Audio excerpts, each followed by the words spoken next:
In the dimly lit room, Emily's thoughts turned to her late husband, who had left her a small fortune before passing away 5 years prior. Their marriage, arranged by their families, was fraught with tension and strife, largely due to his infatuation with another woman.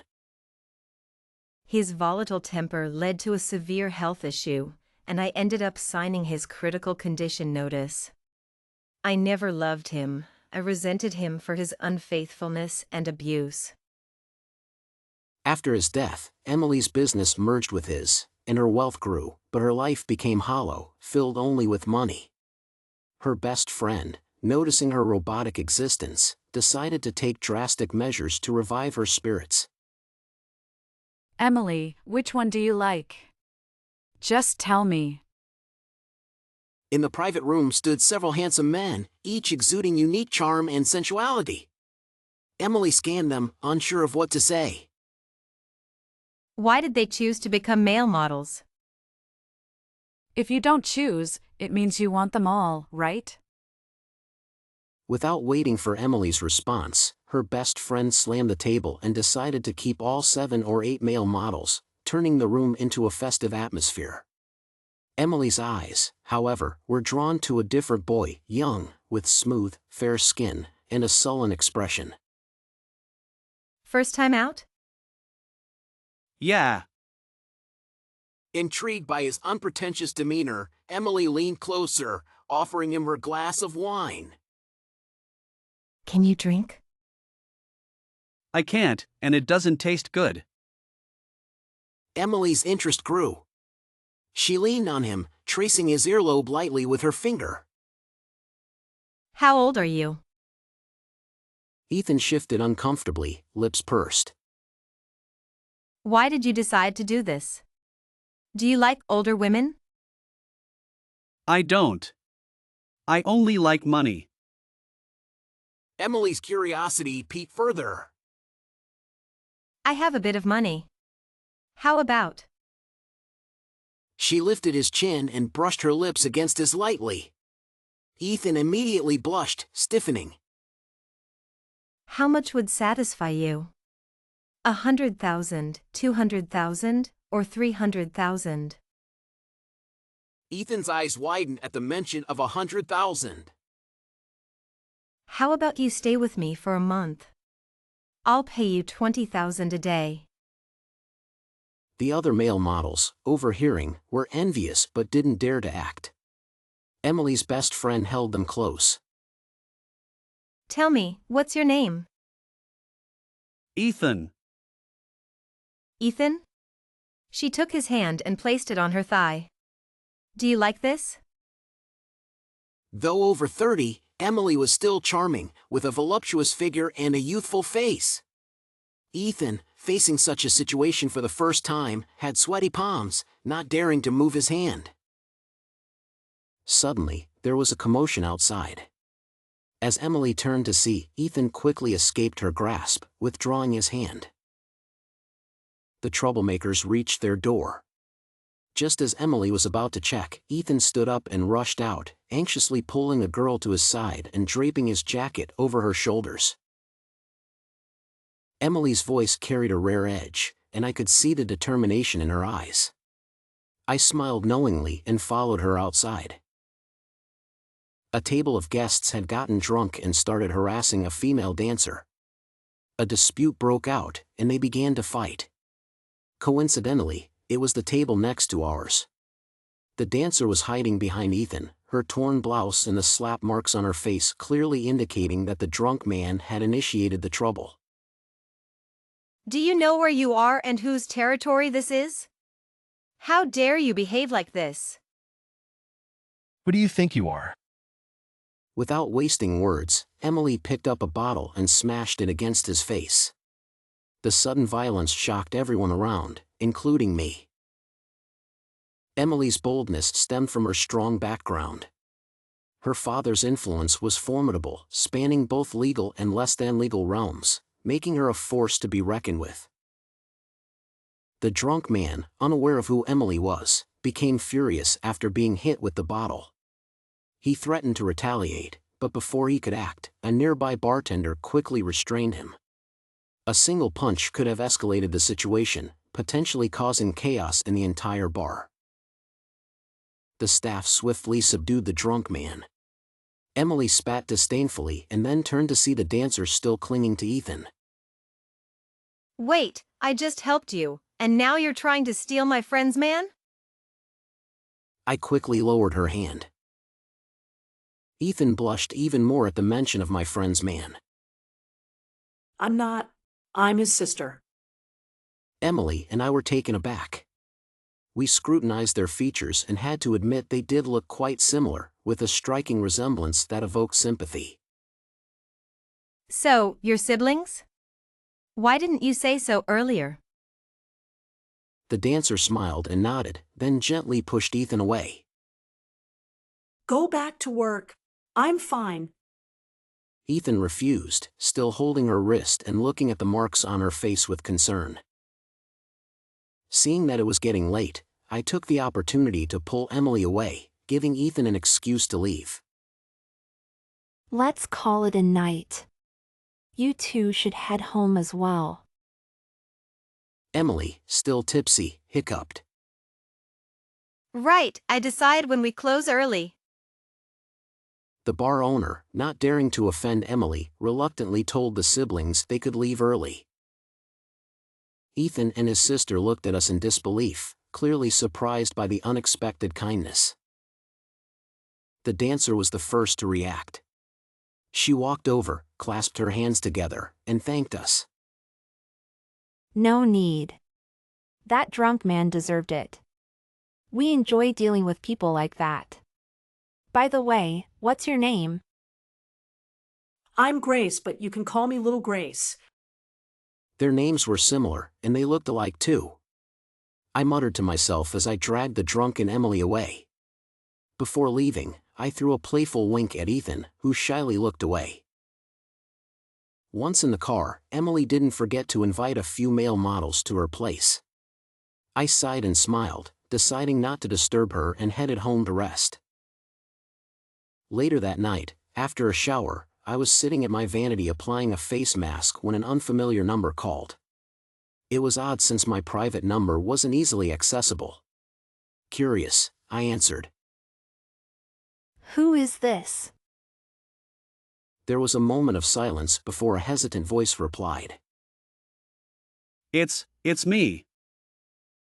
The voice was unmistakable, and a knowing smile spread across my face. You? Who are you? Ethan, on the other end, sounded anxious. He took a deep breath to steady himself. I'm Ethan. I found your business card on the sofa, so I called. I walked to my closet and checked my bag.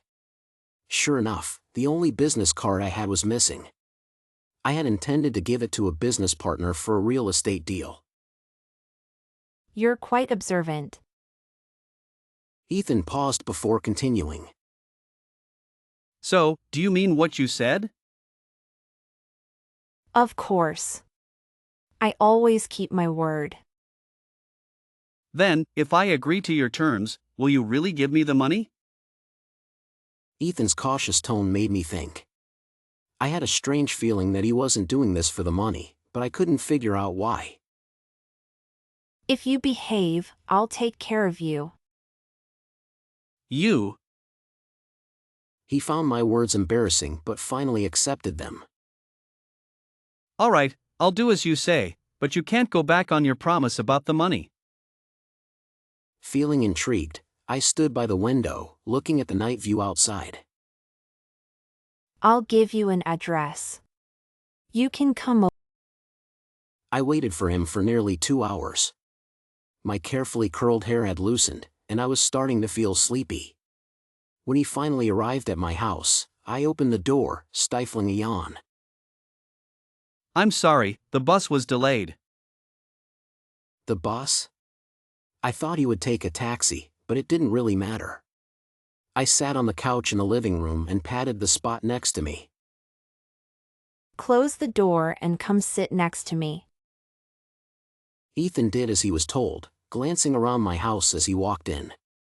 He didn't dare look around too much, only taking in what was within his immediate view.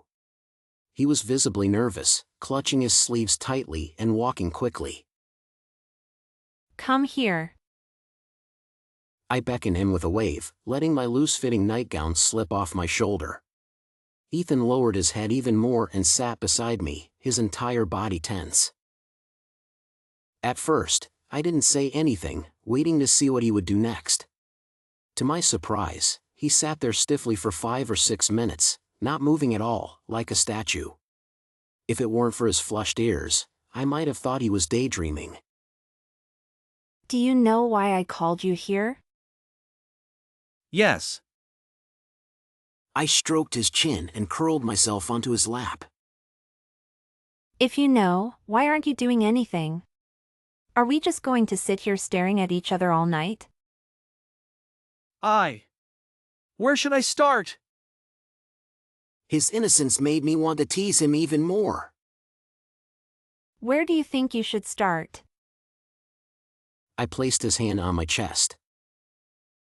Why don't you listen to what my heart is saying? Ethan's palm was sweaty, clearly indicating it was his first time in such a situation.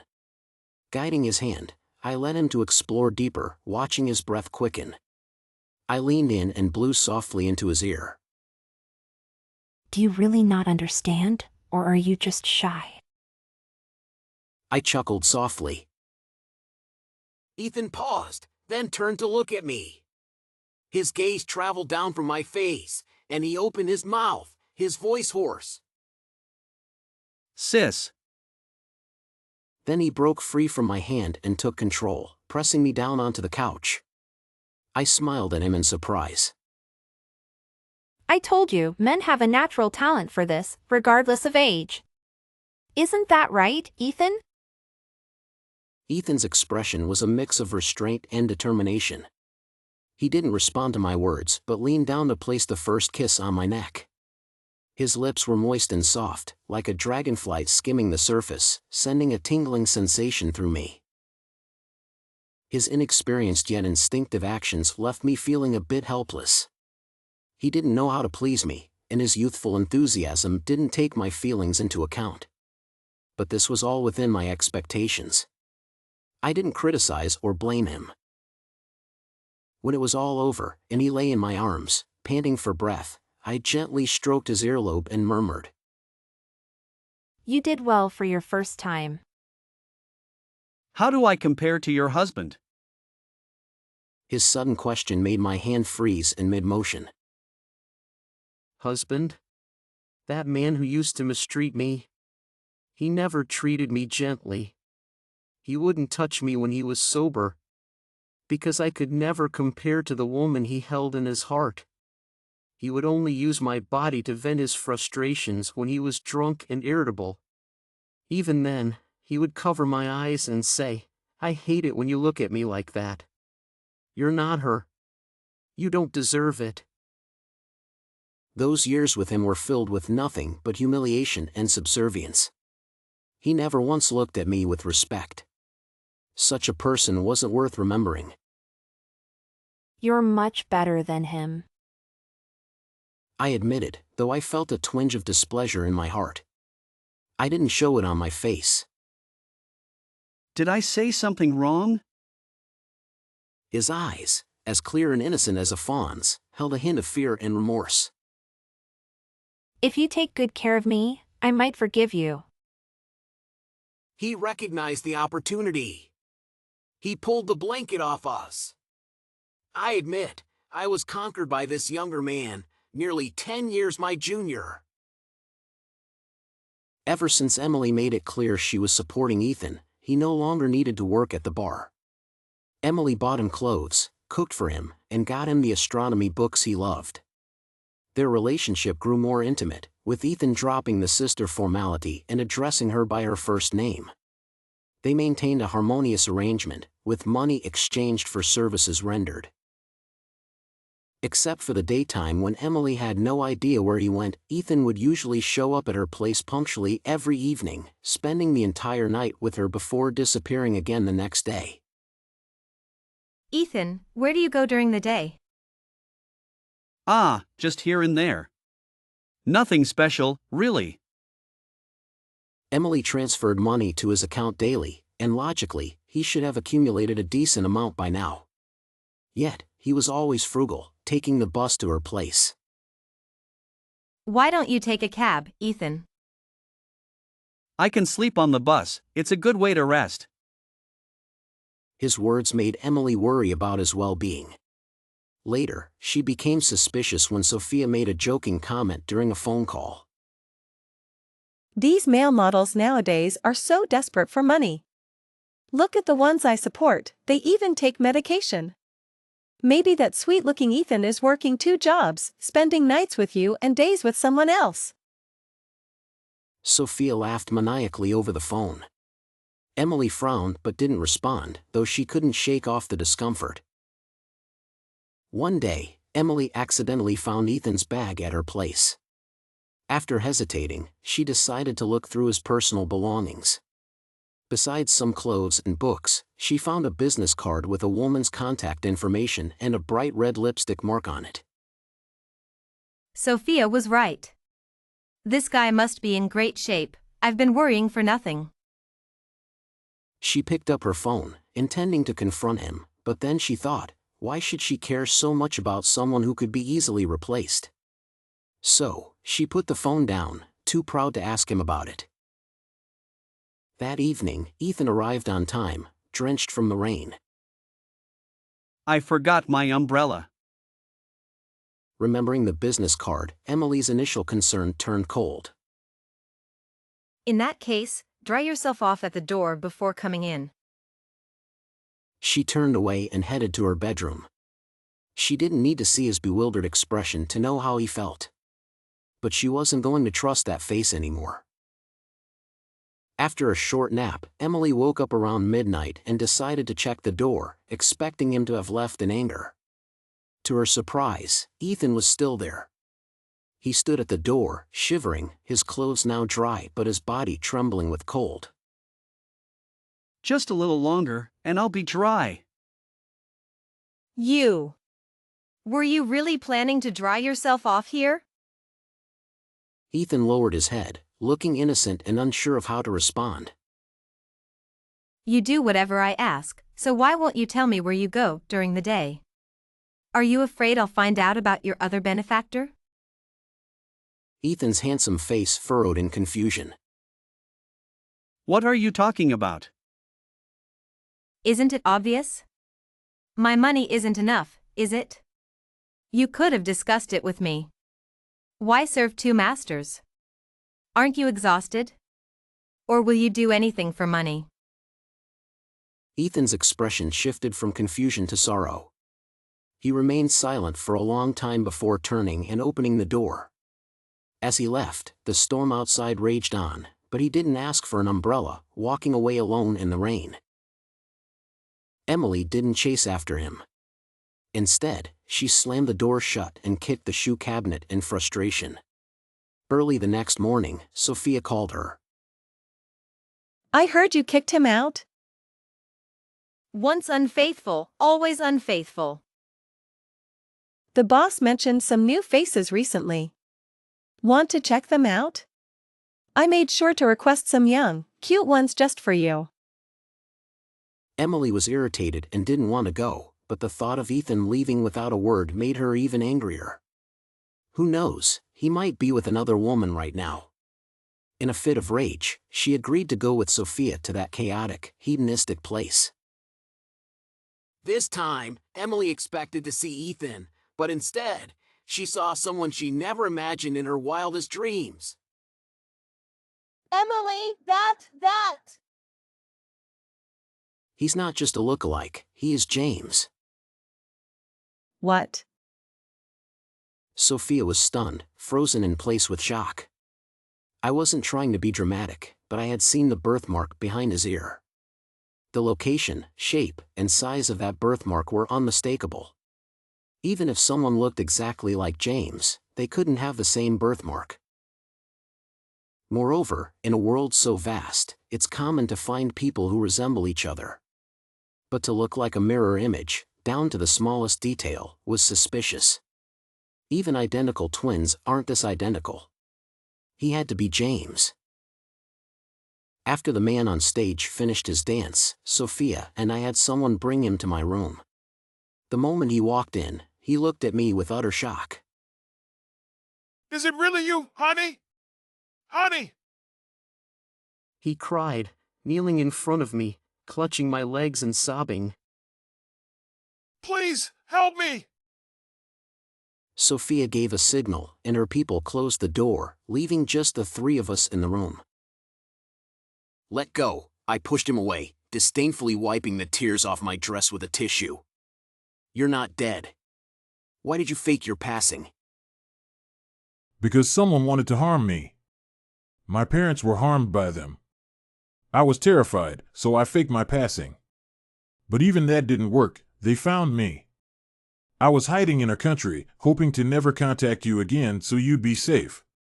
But they still tracked me down, took my ID and passport, and forced me to hand over my assets. Assets? I looked down at him coldly. Are you lying to me? His family's business was struggling back then, and it was only with our family's help that it survived. Now, if James wanted to take back his share, it would mean taking half of what I had worked for over the past 5 years. I'm not lying. I told them the assets were with my wife, so they brought me here, saying I could see you. I was skeptical. Who? I'm curious who has the guts to challenge me in a city. Tell me, and I'll make sure they regret it. Her gangster-like demeanor was typical of the Liu family. I don't know. They took all my documents, and I can't go to the police because I'm undocumented now. You really know how to get yourself into trouble, don't you? I had no choice. I just wanted to survive. Otherwise, I wouldn't be selling myself on stage at 40-something. The thought of his dance made me nauseous. I wondered if any wealthy women would actually be interested in him. You're already removed from our household registry. The only way is to go to the police, and you'll have to face the consequences. Otherwise, not even a miracle can save you. James hesitated but eventually nodded. I signaled to Sophia and then took James to the underground garage. Aren't you surprised to see me? No. I wasn't particularly surprised because I hadn't seen his body when he supposedly passed away. So, the possibility of him faking his passing was always there. Besides, whether he was alive or not, what did it matter to me? Honey, I know I was wrong before. Can you forgive me? I found his expression repulsive. First, because of his unkempt beard, wrinkles, and flabby stomach. Second, because he just didn't suit the pitiful look.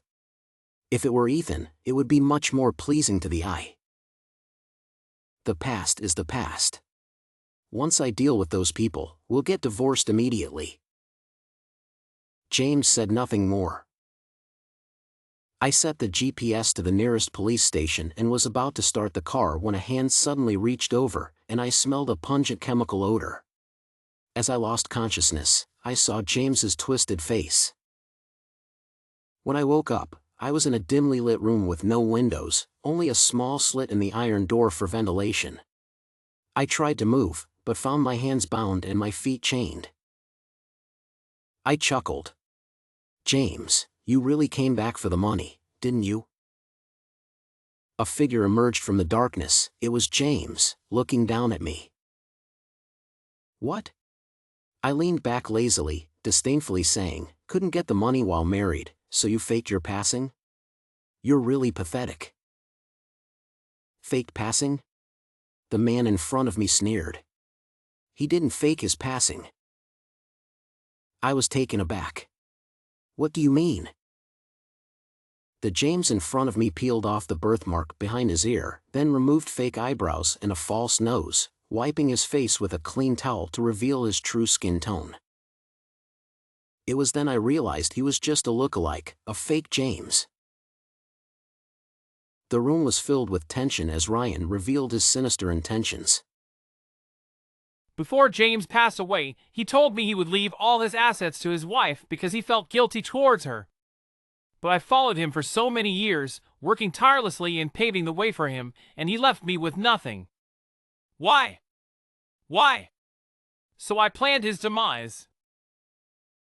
Are you Ryan, who was always by James' side? Oh, you recognize me, sister-in-law? His smile was anything but human. Ryan, James' childhood friend, was also his closest confidant. Then why did you wait 5 years to come find me? Because I've been evading the police for the past 5 years. They knew James' passing wasn't natural. Even though he had a stroke, his death at that time didn't align with medical norms. As he spoke, he leaned in closer, staring at Emily. Sister-in-law, you've been living quite the carefree life these years, coming to places like this for fun? If you want, I can give you money to have some fun too. Do you think I'm one of those people here selling themselves? So easy to dismiss? I don't want money, I want the entire James family estate. He laughed like a madman, his words becoming increasingly outrageous. Give me your bank card pin and the locations of the other vaults, or I'll end you. He pressed a knife to her chin. If you want to join James Underground, I don't mind. The vaults can't be opened just with the pin. Even if you have the bank pin, without me, the bank won't release the funds. I don't care. He shouted, his eyes bulging with rage. Why did he give everything to you? What are you, just a woman from an arranged marriage? But even a woman from an arranged marriage is better than you. Emily's words enraged Ryan. His breathing grew heavier, gripping the knife tightly, his eyes nearly popping out. Say that again? Just a dog James kept, used and oppressed. Now you want money? Dream on. In the next second, Ryan stabbed Emily's thigh. The pain was delayed for a second, then quickly spread through every cell in her body, rendering her unable to scream, her voice stuck in her throat, overwhelmed by agony. Ryan seemed to enjoy her reaction, pulling out the blood-stained knife and quickly stabbing a second time. Speak, or not. If James wouldn't give it to you, why would I? Ryan, furious, slapped her to the ground, chair and all. Blood continued to flow from her leg, and her head hitting the ground left her dizzy. Seeing her defiance, Ryan stepped on her head, repeatedly demanding the pin and vault locations. If she refused, he stomped harder. As he continued, Emily lost strength, but she was stubborn, not knowing when to yield.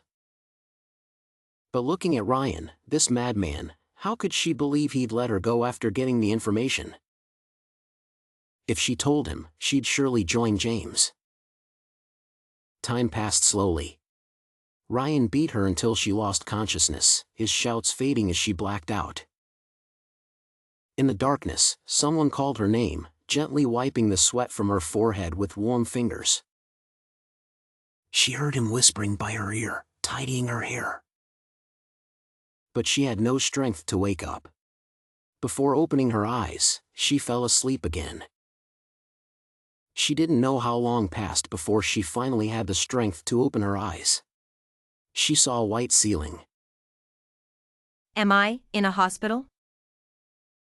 Turning her head, she saw Sophia grabbing the attending doctor's collar, saying something, while bodyguards held her back, fearing she'd punch the doctor. The doctor was desperately explaining he'd done his best. I couldn't help but smile. Lowering my head, I saw someone lying beside the bed. His fine hair shone a soft chestnut under the sunlight, his head buried in the blanket, breathing softly in his sleep.